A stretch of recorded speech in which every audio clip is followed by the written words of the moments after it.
the assassin, baby! What's up, guys? Today I want to talk about UFC Edmonton, however the fuck. Moreno versus Albazi. I'm really mainly going to talk about the main event. The rest of the card was pretty dog shit. There was a couple of cool finishes, but I'm going to do an entire separate video on the bad fight nights we've had this year, so be on the lookout for that. I was going to do it in this video. I was just going to rant about this whole card, but I really did like the main event a lot, so I'm just going to mainly talk about that. We will go through the card. Make sure you guys like and sub. We are at, I believe, 10 subs at the time of this recording, so we're climbing, guys. We're the fastest rising channel on MMA YouTube, so yeah, make sure you guys like and sub. Let's get right into it. Starting with the prelim opener of Jamie Lynn Horth versus Ivana Petrovic. Now, I also want to say I went 8-5 on picks this card. Obviously Derek Lewis didn't fight. This was like a weird card, man. Like, I went with Ivana. You could have given the fight to Ivana. They gave it to Jamie Lynn Horth. I think it was a split as well. This fight was kind of shit. I really should have got the Ivana pick. I think she did better. So we kind of started off with that, and I was like really? Again, like whatever, dog shit fight. Jesus, what happened? Anyways, dog shit fight.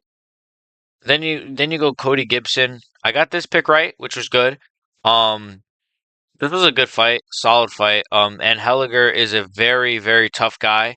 Cody Gibson is Cody Gibson. Like I said in my prediction video, he's very good. He's a good all rounder, and that he showed that. So I thought this was a good fight, but a dominant performance as well. And you could have really given, I think, round 2 a 10-8 for Cody.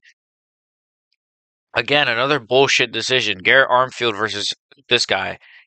They gave it to this guy, Sahuri City, whatever, City. They gave it to City, and it was like, look, you could see it was a split decision as well, which I actually forgot about. Like, what are we doing here? Another bad decision. It was, I think, pretty clearly Garrett Armfield. I know it was a close fight, but again, I got this pick wrong. But it was like the first 2 picks I got wrong were bullshit decisions. The only pick that I actually properly got wrong was the co-main event, which was Aaron Blanchfield, which I initially was gonna pick Aaron Blanchfield, guys. You guys saw my prediction video. Oh, if you didn't, go check it out. Go back in the past. But anyways, this was a good fight. Garrett Armfield versus City, but again, bullshit decision. Rodrigo Nascimento versus Romanov. I did go Romanov, even though I initially was going to go Nascimento. Romanov won. He got even fatter than he was in his last fight. It's kind of just a typical fat heavyweight fight. Like, it's, yeah, these guys are dog shit. But I got the pick right, so cool. Yusuf Zalal versus Jack Shore. Yusuf Zalal got performance of the night, which is deserved. This guy is really good. This guy should get a top-ranked opponent. He has 3 finishes, I believe, all this year, right? I think he's fought 3 times this year. Crazy finish. It was a knee. And then Jack Shore obviously stood in there. He's got a lazy eye in this render, too. I don't know if you guys can see Jack Shore. Yusuf Zalal caught him with a crazy knee. And yeah, pretty much Jack Shore got caught in a submission because he was already rocked. And then, yeah, Yusuf Zalal won. Very good fighter. I'm glad I went with him. Initially, I was going to go Jack Shore. But no, I went with Yusuf Zalal. And I'm glad I went with that pick because he did what I thought he was going to do. So I got that pick right. And yeah, it was a good performance. Okay, now we're getting to a guy that I care about, Charles Jourdain versus Victor Henry. I went with Charles Jourdain, and I'm very, very happy Charles Jourdain won. He looked good in the first round. His striking looked like looked like Charles Jourdain. It looked good. He looked rangy. And in the second round, he got a pretty wicked like guillotine type choke, and Victor Henry tapped pretty quickly. Yeah, Charles Jourdain at bantamweight could be a problem, man. I really hope so, at least, because he was on a bit of a losing streak there at featherweight. And it wasn't even, I mean, yeah, I know his last fight wasn't, he did get knocked out, but before that, it wasn't like he wasn't getting like KO'd. It was just like he was losing these decisions, but um, yeah, he looked really good in this fight, and I think bantamweight could be a good division for him to kind of rebuild himself, and we'll see, man. We will see. And he didn't even look bad on the scales either, man. He really didn't. So Charles Jourdain picked up the win. I don't know what would be next for him, but give him somebody. Give him a good name, all right? Pedro Munoz, he's washed, unfortunately. He lost to Ariel Helwani. I think Ariel Helwani honestly really surprised me. The way that he pops his jab, man, his jab, Helwani's jab is really good. Honestly, no, seriously, watch the fight. His jab on Munoz. I know Munoz doesn't know how to move his fucking head, but Helwani's jab, boom, boom, it was quick. And he had good footwork. He never really stood in front. He always moved out of the way. He knew not to freaking stay in front of Pedro Munoz and get answered. So I thought this was a great performance by Helwani. And um, what's next for him? I don't know, but yeah, bantamweight you got a couple of good guys here. Jourdain looked great. Helwani looked great.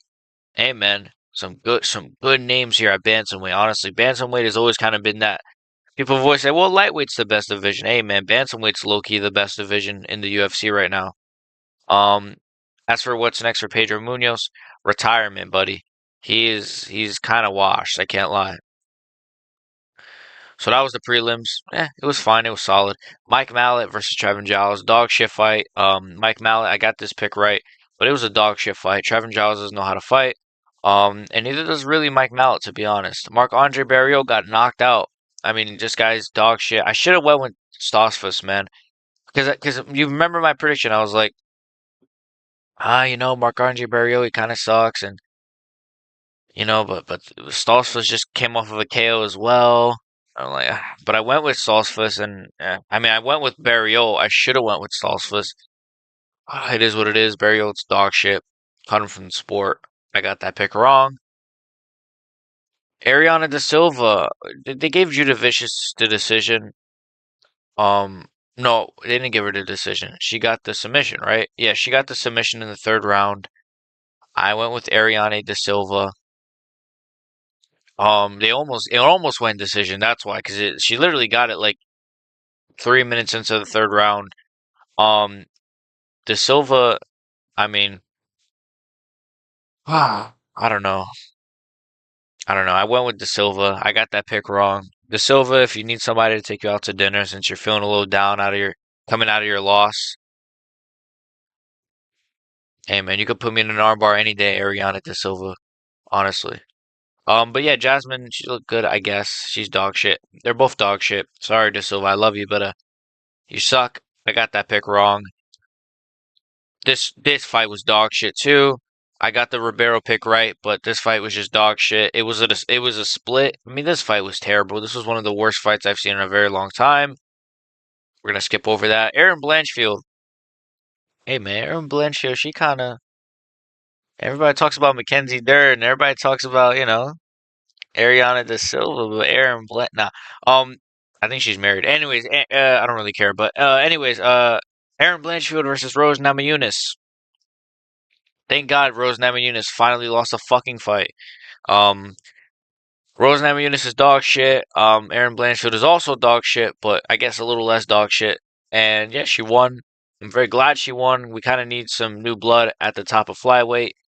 Both fighters kind of suck, but Namajunas is more boring than Blanchfield. At least Blanchfield is pretty cute. So, all right, that sounds like really misogynistic. I promise you guys, I love women. All right. What the fuck was I saying? Oh, Erin Blanchfield, yeah, she kind of looked good, kind of didn't. She actually kind of picked up as the fight went on. Um, yeah, I mean, she finally mixed in the grappling like towards the later rounds as well. It was good, it wasn't good, it was bad, but it was, she won, so that's cool. Doug Rose finally fucking loses to one of these prospects, and yeah, Doug Rose should get cut from the sport. And I got that pick wrong, but I'm not mad about it. Remember, initially I was gonna go Aaron Blanchfield, but then it was just like, oh, but I can't bet against Doug Rose. Ah, finally, we're to the freaking main event, man. I should have really just skipped the whole fucking undercard. I spent 10 minutes talking about the undercard. We're gonna spend a while talking about this. Brandon Moreno versus Amir Albazi. This was awesome. This was awesome. We'll even kind of break down the oh my God, it's glitching. I hate this website. We'll break down round by round. Pure domination. I know the stats don't tell the full story, but um, Round one, great first round for Moreno. Um, 18 total strikes, 16 to Albazi. I don't even know how true that is. Again, these stats are I don't know. I don't know. I don't trust these stats, but it really felt like a lot less closer than that. Moreno was really just piecing him up the first round. Not really much to say.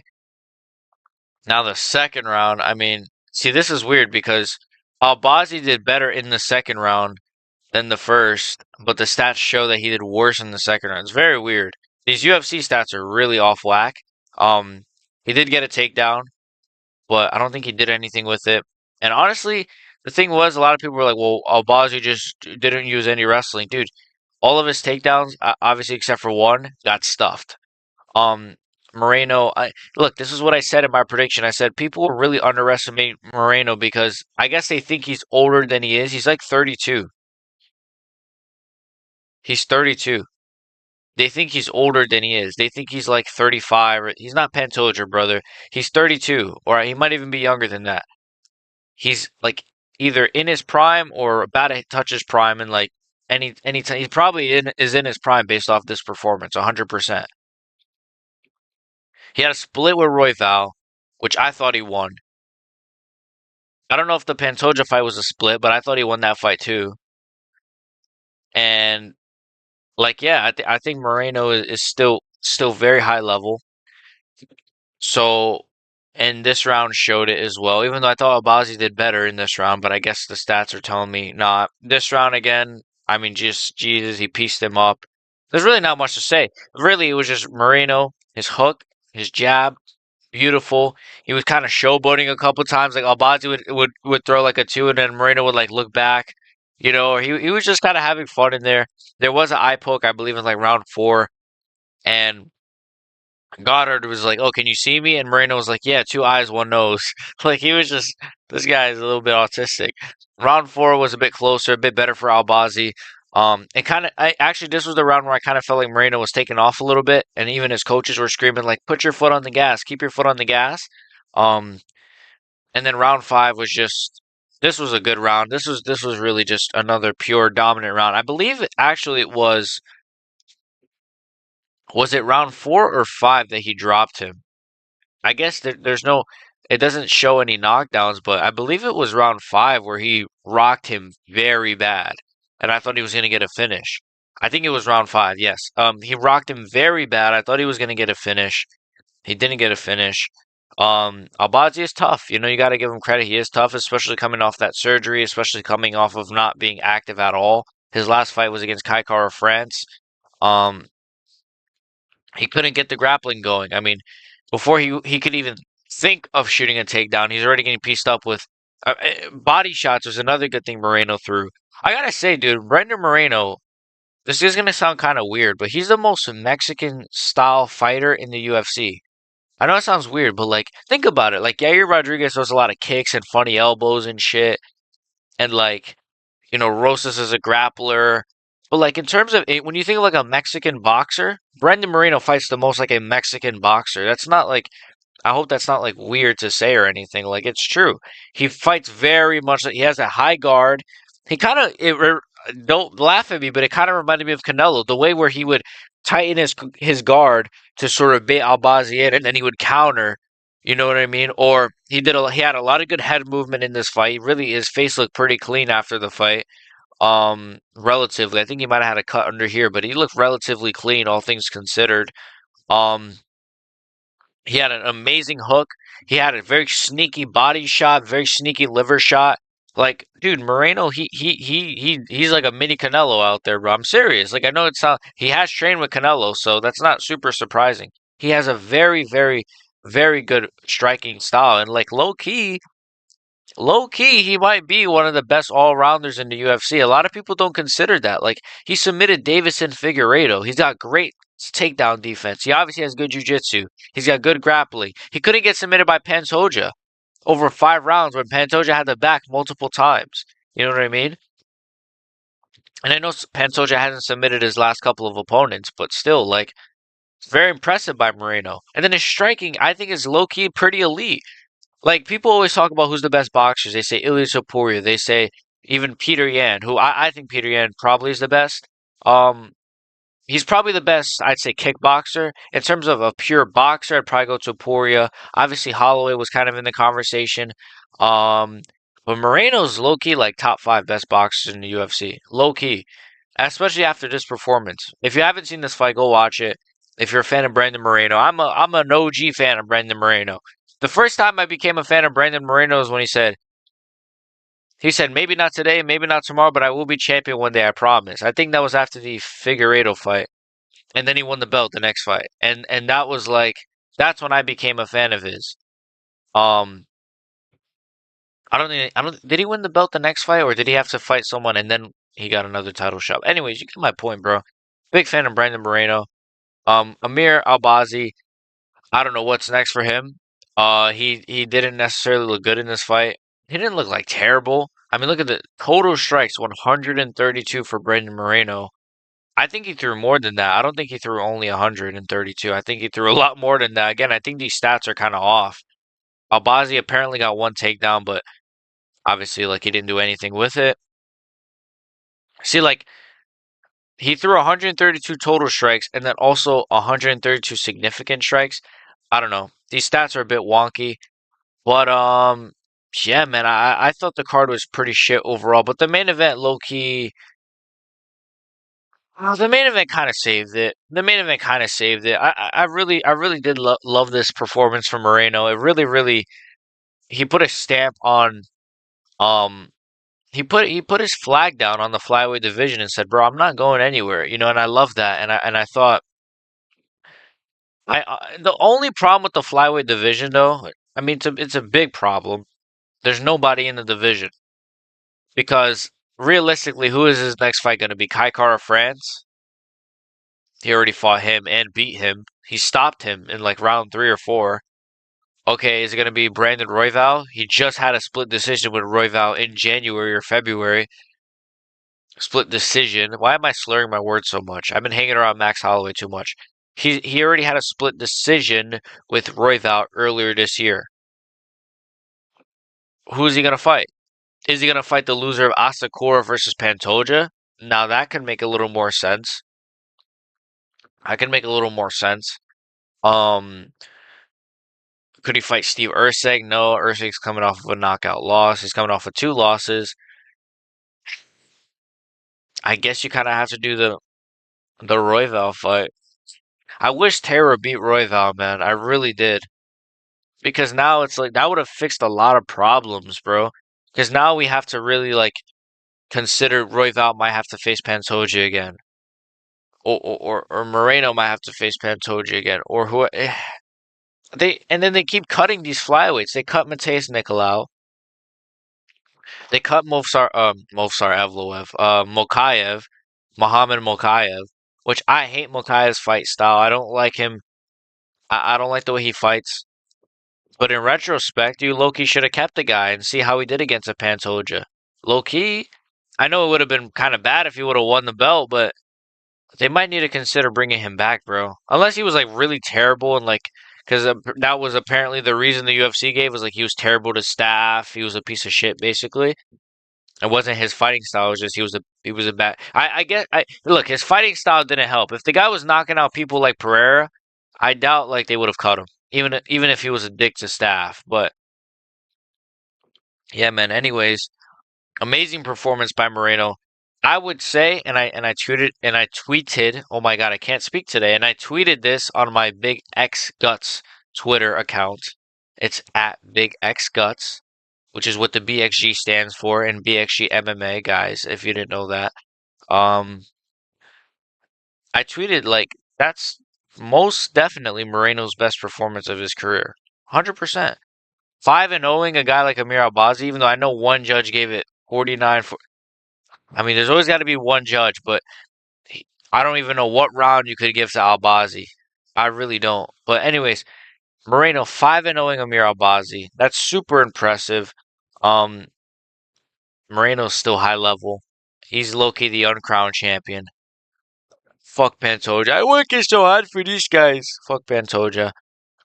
Overall, dog shit fight night, and I'm gonna do a whole video, probably literally right after I'm done recording this. I'm going to record a video breaking down, not breaking down, but just ranting. I just want to rant about every single dog shit fight night we've had this year. We've had Vernon Jandaroba main events. We've had Spivak versus fucking Marcin Tybura main events. We're gonna get into it. We've had Thug Rose main event.